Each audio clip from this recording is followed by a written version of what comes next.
everybody, and welcome to this week's video. School has really been like ramping up in the past couple of weeks, so I thought that I took a little break from last Friday, but I thought that I would sit down and make like a real Q&A video just so I could like really address, most of my audience are people who are planning on coming to study abroad, so I thought that it would be a good idea to just like actually address some of the like general things that people are wondering about. Also, I'm tired.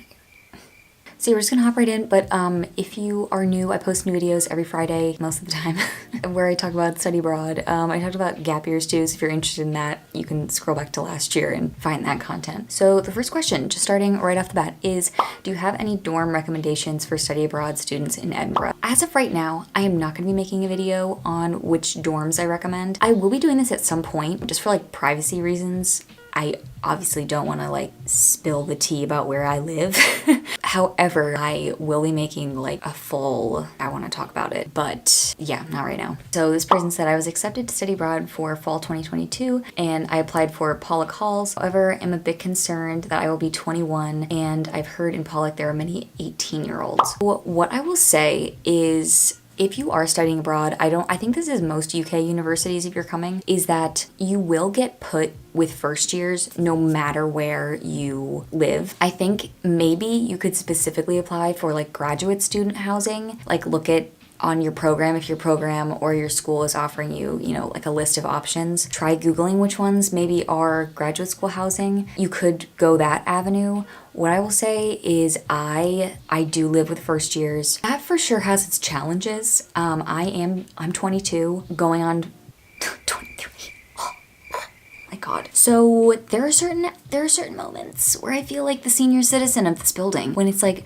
9 p.m. on a Tuesday and everyone's, going out for the third night in a row, and I'm like, okay, it's time for my tea and my program. My program is what I call like my show. It's like old lady lingo. It's my program. So yeah, regardless if you live in like a hall style or a flat style situation, you're gonna live with first years. So I would say is just like try and make the most of it. I mean, it is different here because as an 18-year-old, as a first year in university, you are allowed to go out, so they sort of have different like sets of freedoms. I was like really worried about this too, and my biggest advice to you is to like not let it be a problem, because no matter the age of people is what I have found. Obviously there are some circumstances where maybe I just like don't have a lot in common with somebody. But I think honestly, just because like of life stages, honestly, like you're going to find people that you have things in common with. You're going to find people that you just don't really mesh with regardless of age. And I would just say try not to think about it so much. Just go and meet new people and get out there and make friends, because I think that it's, in my head, I was like, oh, this is going to be like a way bigger issue than it turned out to be. And I've also, like, a lot more people take gap years here, and there are a lot of more international students who skew older. Yeah, that's sort of my advice. It's going to be on a situation basis, I would say. Really, to bottom line it, like, it's more about the type of people, less about the age, I would say. And that comment was from Jeff. Thanks, Jeff. Thanks for watching. And then this next one is from B, and a little cloud. So fun.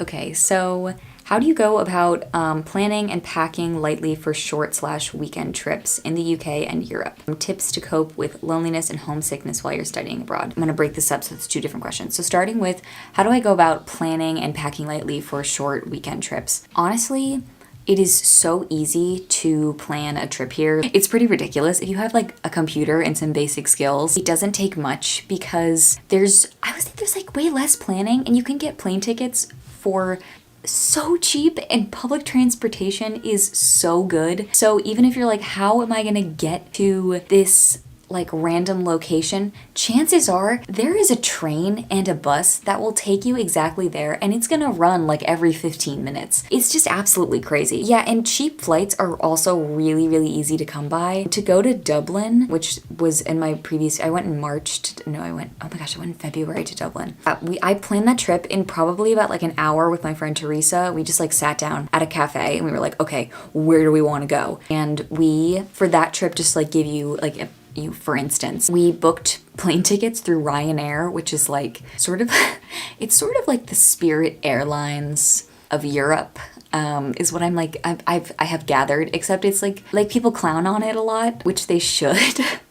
But I think our plane tickets round trip to Dublin were like $30. So that was like $15 a plane ride, which, I mean, it's very funny because people here like complain about the prices of things all the time. But like, if I can't even go home from college for 50, like, that does not exist. That does not exist. The cheapest way to travel in America is like by car, and that's not even a tank of gas. So that's just so upsetting. But yeah, I flew Ryanair. Very funny experience. I'm sorry, this isn't really addressing your comment, but I'm gonna tell you about Ryanair because we get up in the air, absolutely slingshotted into, I don't know how to explain the sensation other than the plane did not take off as so much that it felt like there was like a rubber band that just flung us straight into the atmosphere.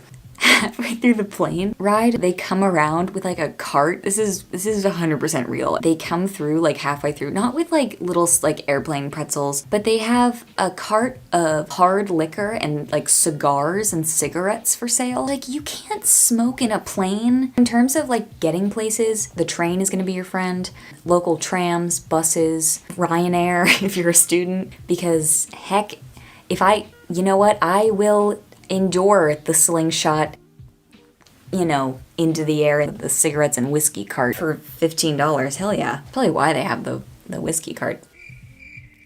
Yeah, I will also say, like, looking up reviews for hostels. So I stayed in a hostel in Isle of Skye and in London, but in Dublin we opted not to stay in a hostel because the reviews for it were terrifying. And I will say, like, as a woman, reading the reviews, that's gonna be an important thing. Because, I like my life in like the forward trajectory, I guess is what, I don't know how to put that. In Dublin, we actually ended up like price matching an Airbnb, and the Airbnb we stayed in was so nice and it was so beautiful. She had snacks for us. She gave us like lipstick and like little like golden like under eye bags, and there was like a little thing to make tea. We felt so cared for by this Airbnb. So I will say, look for Airbnbs if you can. But if not, read hostel reviews and book them to your heart's desire. And then, okay, any tips to deal with loneliness and homesickness while you're studying abroad? Okay, so I do want to do like a whole video on this maybe at some point to like further talk about like my experience with this. But I think that the biggest mistake, just like getting right to the point, is spending too much time trying to uphold your life at home. I think that's just like, I don't know, that's like a really honest way to put it, like, and it kind of rips the band-aid off of this conversation because,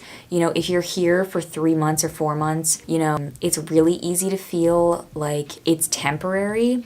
And I think that feeling of like, oh, this is temporary can, and that they're like, oh, I'm just gonna go home, like I don't have to try to like put myself out there and like meet new people. I think that can be a really big hindrance for you to uphold your own mental health, because while like you may have, like I have some of my best friends that I still talk to like on the phone because they're my besties, I want to talk to them. I want to talk to my parents, of course. Yeah, and obviously, call your loved ones for support, because it can be very overwhelming, the first couple of weeks that you're here, a month. Honestly, this is why I want to make a whole video on this, because it's like, there are like so many stages of it, and like I still am dealing with like new things every week that are different, that are frustrating, and they're very like small things, but then they start to like add up. Like you have like a tally of like where you hit your breaking point, where you're like, okay, fine, now I'm homesick.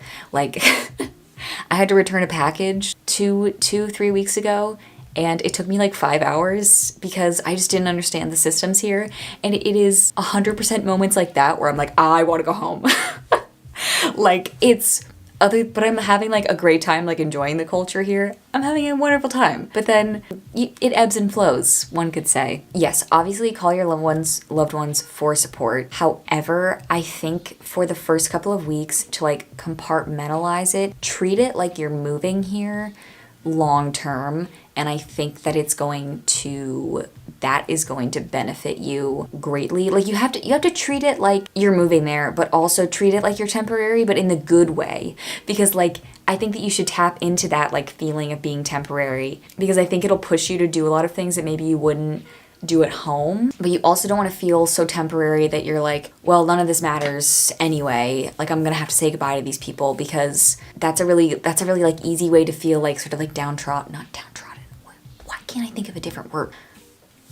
But yeah, if you're feeling down, I think for me personally with homesickness is I haven't really experienced it as much as I have my first semester of college was probably when I have ever felt the most homesickness. And I go to a college like 8 hours, 10 hours away from where I live. So this is not like my first experience moving away. So I think that homesickness has affected me differently because I'm like older and I like can compartmentalize it like more, where I'm like, okay, like my life is here. You know, what are like physical things, you know, that I can do in this country to like make myself feel better. And then I think the luxury that you don't have, especially as a year-long student, is break times. On the weekends, people will go home. You know, a lot of students live, you know, only like an hour away or like a couple hours away by train or plane or something like that. And they have the luxury of like going home for the weekend. And like when people do that, you're like, oh my God, like I'm jealous of you. I think in those aspects of like, you just want to go home and like not be a college student anymore. We all have those moments where you're like, I just want to sleep in my own bed, and like, I can't do that right now. What I do is like, I'll just be like, okay, I'm gonna go get like my favorite food. I'm gonna spend some time talking to my family this weekend, and sort of taking a step back from college life. That can be a really good sort of aspect to deal with as well. That's a good thing to do. Hannah also asked about homesickness. She said, just gotta accept it there. It is so exciting.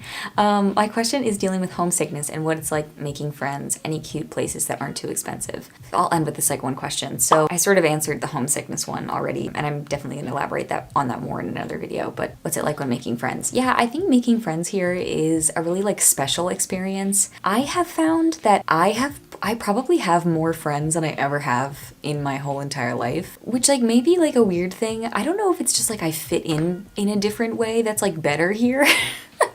But then, you know, there's obviously people that like I don't gel with just like anywhere, that like I just wouldn't get along with or like, but I will say that people are very open here in a different kind of way than in America. Like I feel like we have like a big emphasis on like friend groups, and like that definitely does exist here, but it's like there are a lot more ways to like get involved that aren't just like Greek life. If you have a hobby or something, you know, I have a whole video on this about like making friends and like joining societies and things like that. That's a really great avenue. But yeah, I find that people just like can talk about a lot of stuff here. Like there's a lot less judgment around like hobbies and things that, you know, you may like to do. People talk about politics and I don't know, like things that are going on in the world. And not that we don't talk about things like that in the States, but it's just like, I don't know how to explain it. Like, I don't know, like I feel like we're constantly like apologizing for things that we like doing in the States, because it's like, oh, that's cringy, or like that's, you know, and people just like in general have a lot more like things that they do for fun here.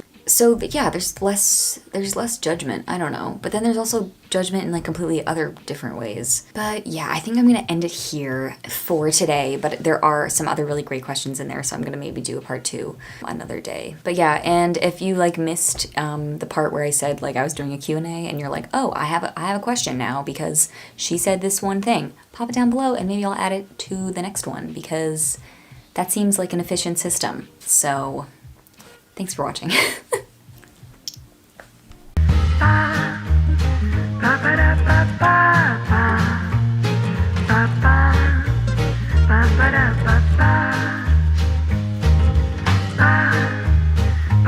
ba da ba da ba.